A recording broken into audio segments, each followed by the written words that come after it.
Go for it. All right, I'm with my son John. The ladies are cooking dinner. Hey, Dad. Hey, Johnny.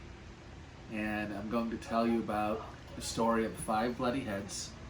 It's an epic story, an epic tale of when I was growing up, and I was hit seriously in the head on 5 occasions, which caused me to profusely bleed, and on several occasions go to the hospital to get stitches.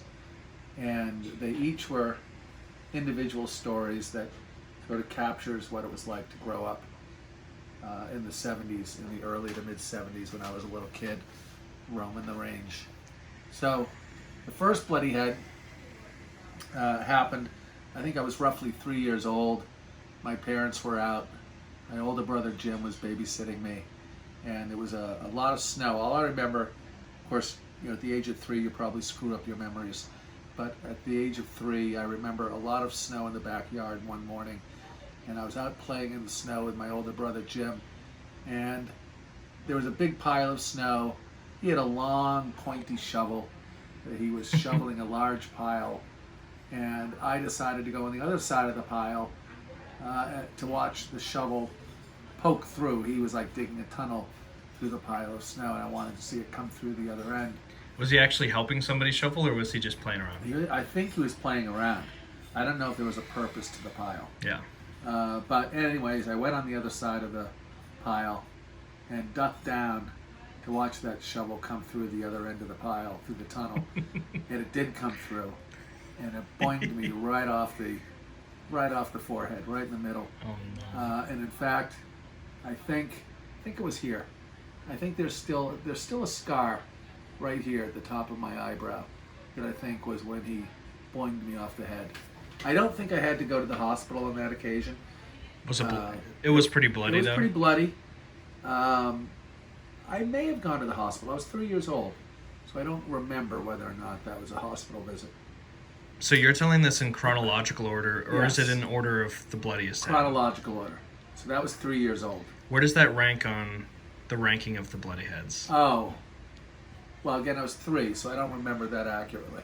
But that was definitely not nearly the most bloody. Okay. Okay? 5 might have been the most bloody. 5 years old. Again, my parents were away, and I was across the street playing in Andy Hayward's yard. Andy was a younger kid. He was probably 3 or 4 years old himself, and we were playing with another boy in his yard. My sister Sue was babysitting me on that occasion. She was at home, and she knew I was across the street. I was allowed to be across the street playing with Andy Hayward. Except Andy Hayward was playing a game where he was throwing rocks. And he was mostly throwing rocks, into the bushes or into the trees. But he decided to throw a rock at me. And he hit me right in the forehead, right here. Maybe it was up here, near the top of the head. And that was really bloody. That I was bleeding a lot. And I went screaming home, You can crying. see like an indent. There's a lot of indents. An in my head. indent. The light catches it just right. There's a lot of indentations in my head. And so I went screaming home, crying. I remember having blood in my eyes, so much blood in my eyes that I could barely see. And my sister Sue was home by herself. We didn't have an extra car in the family back then. We had one car, and my parents were out with the car. So she had to call a taxi. And we went to Winchester Hospital in the taxi. And I remember my hands were all sticky with dried blood because the blood was starting to dry up. Now, probably an hour had passed by the time I went to the Winchester Hospital. But all she remembers, and she still tells this story, is that while we were in the taxi, I sort of had these sticky, bloody hands. I wiped the tears away from my eyes and then reached into my pocket and I said, "You want a peanut?" And she thought that was hilarious. Yeah. And then I did get stitches and came home. So that was the second bloody head. Whatever happened to Andy Hayward? Did he get punished?